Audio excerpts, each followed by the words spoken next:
दोस्तों, क्या आपने कभी सोचा है कि एक उम्र के बाद हमारे पैर भारी क्यों होने लगते हैं?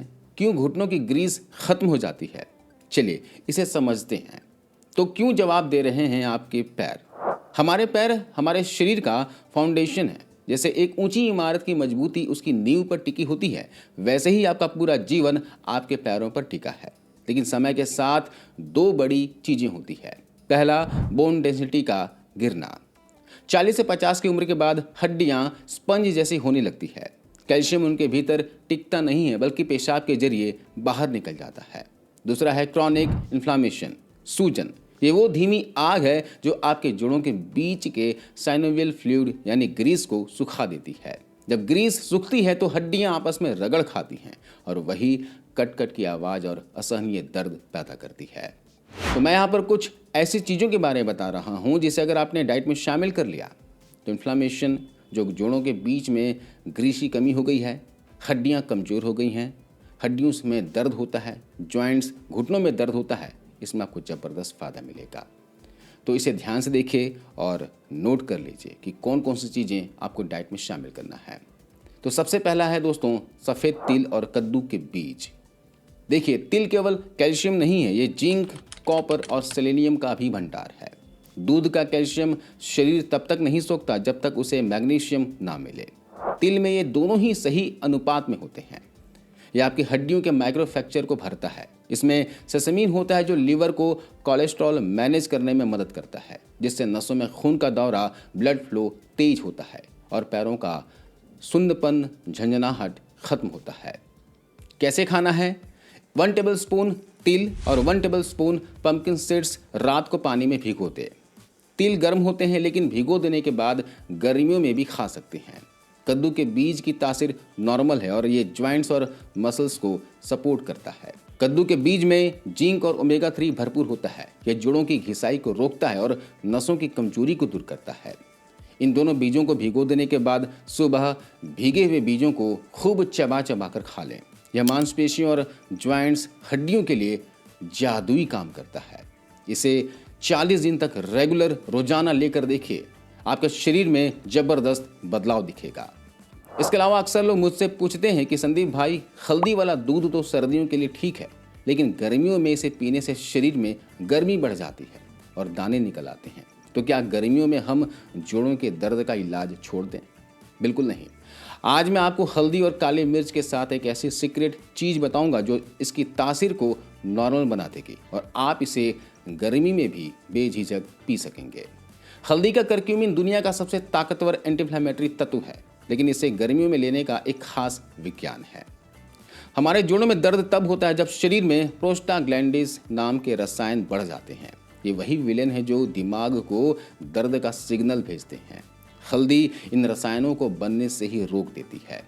हल्दी किसी भी डाइक्लोफेनेक या फिर एलोपैथिक दर्द की गोली की तरह काम करता है, लेकिन इसका कोई साइड इफेक्ट नहीं है और यह आपकी किडनी को नुकसान पहुंचाने के बजाय उसे डिटॉक्स करती है।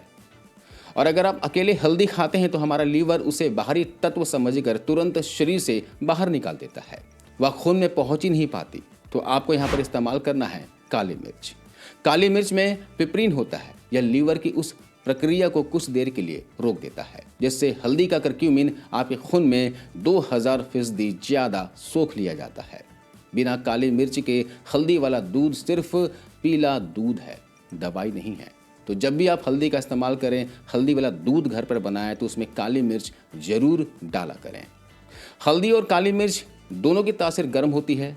यहीं पर काम आती है दोस्तों सौंफ। सौंफ तासीर में शीतल होती है। ये न केवल हल्दी की गर्मी को बैलेंस करती है, बल्कि आपके पाचन तंत्र को भी ठंडा रखती है। सौंफ मिलाने से यह दूध पित्त नहीं बढ़ाता, जिससे आपको गर्मियों में एसिडिटी, सीने में जलन या फिर मुहासे की समस्या नहीं होती। तो इसे तैयार कैसे करना है? 1 गिलास दूध लें या फिर आधा गिलास दूध, आधा गिलास पानी मिला लें। उसमें आधा छोटा चम्मच हल्दी और 1 चुटकी काली मिर्च डालें। अब इसमें आधा चम्मच सौंफ का पाउडर या फिर साबुत सौंफ डालते हैं और इसे अच्छे से उबाल लें। उबालने के बाद इसे ठंडा होने दें। जब ये थोड़ा गुनगुना रह जाए तो इसे रात को सोने से पहले पिया करें। गर्मियों में इसे एकदम से उबलता हुआ ना पिएं, बल्कि थोड़ा ठंडा करके पिएं। ये कॉम्बिनेशन रात को सोने से पहले लेने से रात भर आपके जोड़ों की मरम्मत होती है और सौंफ की वजह से आपको नींद भी बहुत गहरी आती है। इसे घर पर आजमा कर जरूर देखिएगा, अच्छा महसूस होगा। अब बात करते हैं अंकुरित अनाज की। जब आप चने या मूंग को अंकुरित करते हैं तो उसकी प्राण शक्ति 100 गुना बढ़ जाती है। इसमें विटामिन सी और कॉम्प्लेक्स प्रोटीन होता है। बुढ़ापे में मांसपेशियां लटकने लगती है। अंकुरित अनाज उन मांसपेशियों को दोबारा कसता है। इसमें मौजूद आयरन आपके फेफड़ों से ऑक्सीजन खींचकर पैरों की उंगलियों तक पहुंचाता है, जिससे वेरिकोज वेंस या फिर थकान में आराम मिलता है। तो अंकुरित अनाज जरूर डाइट में शामिल किया करें। पाचन कमजोर है तो आपको एक तरीका बताता हूँ। जैसे आपने चना, हरा मूंग और थोड़ी सी मात्रा में मेथी के बीज ले लीजिए, इन्हें अंकुरित कर लीजिए और सुबह के नाश्ते में इन्हें खाया करें। अगर डाइजेशन में इश्यू हो, पाचन ठीक से नहीं हो रहा हो, तो इन्हें भाप में थोड़ा पका लें। भाप में थोड़ा पका देने से ये पचने में हल्का हो जाता है। तो बुजुर्ग इन्हें हमेशा भाप में पका कर ही खाएं। रोजाना इसका सेवन करें, आपके शरीर में बदलाव महसूस होगा। अब जब हम पैरों की ताकत की बात करते हैं तो अक्सर हमारा ध्यान सिर्फ हड्डियों और मांसपेशियों पर जाता है। लेकिन क्या आपने कभी सोचा है कि इन मांसपेशियों को चलाने वाला करंट कहाँ से आता है? वो आता है हमारी नसों से, नर्वस से। तो यहाँ पर काम आएगा दोस्तों भीगा हुआ बादाम। भीगा हुआ बादाम आपकी नसों के लिए किसी सुपर फूड से कम नहीं है। जी हाँ, बादाम केवल दिमाग को तेज करने के लिए नहीं, ये आपके पूरे तंत्रिका तंत्र, नर्वस सिस्टम का रक्षक है। इसमें मौजूद विटामिन ई, राइबोफ्लेविन और मैग्नीशियम का तालमेल अद्भुत काम करता है। हमारे शरीर की नसें बिल्कुल बिजली के उन तारों की तरह है जो पूरे घर में करंट पहुंचाते हैं। इन तारों के ऊपर जैसे प्लास्टिक का कवर होता है तारों के ऊपर, वैसे ही हमारे नसों के ऊपर माइलिन सिथ नाम की एक सुरक्षा परत होती है। बादाम में मौजूद उच्च मात्रा में विटामिन ई इसी सुरक्षा परत को बनाने और उसे टूटने से बचाने का काम करता है। अगर यह परत कमजोर हो जाए तो नसों में शॉर्ट सर्किट होने लगती है, जिसे हम नसों की कमजोरी या फिर झंझनाहट कहते हैं। इसी वजह से पैर भारी भी लगने लगते हैं। क्या आपको कभी ऐसा महसूस होता है कि सोते समय अचानक पैर झटक जाते हैं या पैरों में ऐसी बेचैनी होती है कि उन्हें बार बार हिलाना पड़ता है? इसे मेडिकल भाषा में रेस्टलेस लेग सिंड्रोम कहते हैं।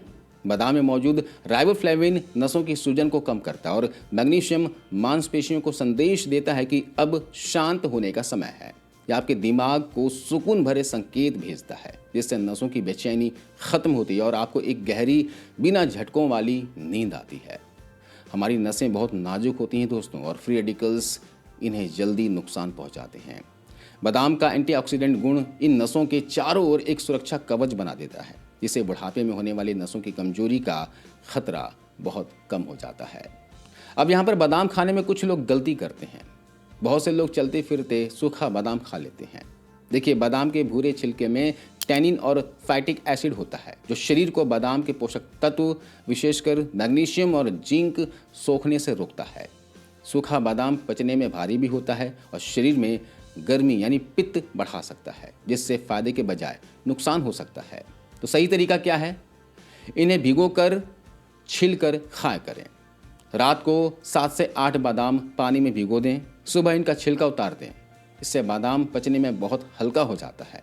इसे सुबह खाली पेट खूब चबा चबा कर खाया करें, ताकि इसके तेल और विटामिन आपकी लार के साथ मिलकर सीधे नसों तक पहुंच सके।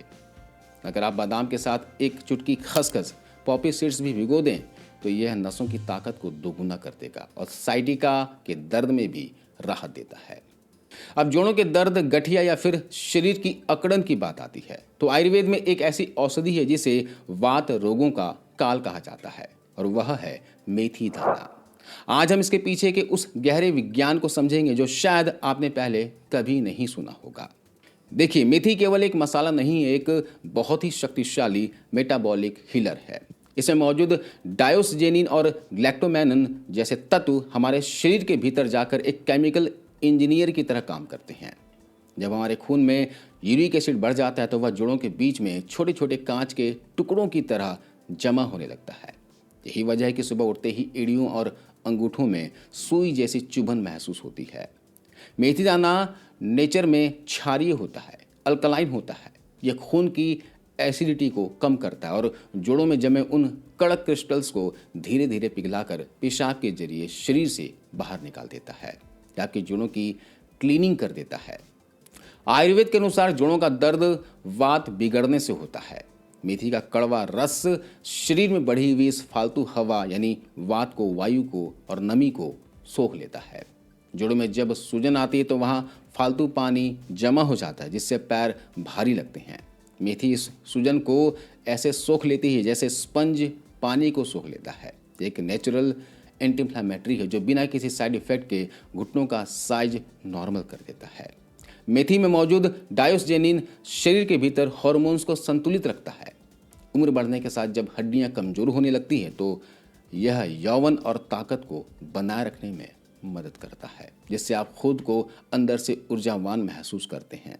तो मेथी के बीजों को जरूर डाइट में शामिल करें और जैसे मैंने पहले बताया कि इसे अंकुरित करके खाएं। मेथी के बीजों को अंकुरित कर लें और रोजाना 2 चम्मच की मात्रा में सुबह के समय इसे खाया करें। और अगर अंकुरित ना कर सको तो 1 चम्मच मेथी के बीजों को पानी में भिगो दें। 1 गिलास पानी में भिगोइएगा और सुबह सबसे पहले उठने के बाद मेथी के पानी को आपको पीना है और बीजों को चबा चबा कर खा लेना है। मेथी का पानी और मेथी ये आपके यूरिक एसिड के लिए अमृत है और ज्वाइंट पेन को दूर करने में कमाल का काम करता है। चूँकि मेथी की तासीर गर्म होती है इसलिए गर्भवती महिलाएं इसका सेवन ना करें। साथ ही अगर आपको बहुत ज़्यादा पित्त, एसिडिटी या फिर गर्मी की समस्या रहती है तो मेथी दाने की मात्रा कम रखें और इसे सौंफ के साथ लें। सौंफ के साथ लेंगे, कम मात्रा में लेंगे तो शरीर में पित्त, गर्मी नहीं बढ़ाएगा। अगर आप ये सब खा रहे हैं लेकिन फिर भी फ़ायदा नहीं हो रहा है तो इसका वजह है सफ़ेद जहर। सफ़ेद चीनी खाना आज से बंद कर दें, ये हड्डियों से कैल्शियम खींच लेती है। दूसरा है मैदा, ये आपकी आंतों में चिपक जाता है जिससे आप जो भी पौष्टिक चीज़ें खाते हैं वह आंतों द्वारा सोखा नहीं जाता। इसके अलावा बिना मूवमेंट के लुब्रिकेशन नहीं बनता। घुटने एक मशीन की तरह है, जितना धीरे धीरे चलेंगे उतना ज़्यादा ग्रीस पैदा होगी। तो घुटनों में मूवमेंट जरूर दें, थोड़ा बहुत फिजिकल एक्टिविटी जरूर रखें। आप 10 से 15 मिनट वॉक जरूर किया करें। तो आपको इन चीज़ों को कैसे डाइट में शामिल करना है? देखिए, सुबह खाली पेट मेथी का पानी पीजिए, उसके बाद मेथी खा लीजिए। नाश्ता में आपको अंकुरित अनाज खाना है। अगर यूरिक एसिड बॉडी में बढ़ा हुआ है तो अंकुरित अनाज भी सीमित मात्रा में लेना है या फिर डॉक्टर से सलाह जरूर कर लीजिएगा। शाम को भीगे हुए तिल और भीगे हुए बादाम का सेवन करना है और रात को हल्दी वाला दूध पीना है। ये चक्र 40 दिन चला कर देखिए, आपके पैर आपसे खुद कहेंगे शुक्रिया, अब हम दौड़ने के लिए तैयार हैं। 40 दिनों तक रेगुलर इसे फॉलो करके देखिए, यकीन मानिए आपके शरीर में बहुत ज़बरदस्त बदलाव देखने को मिलेगा। तो आज की इस वीडियो में बस इतना ही। रुद्र होम रेमेडीज से जुड़े रहें।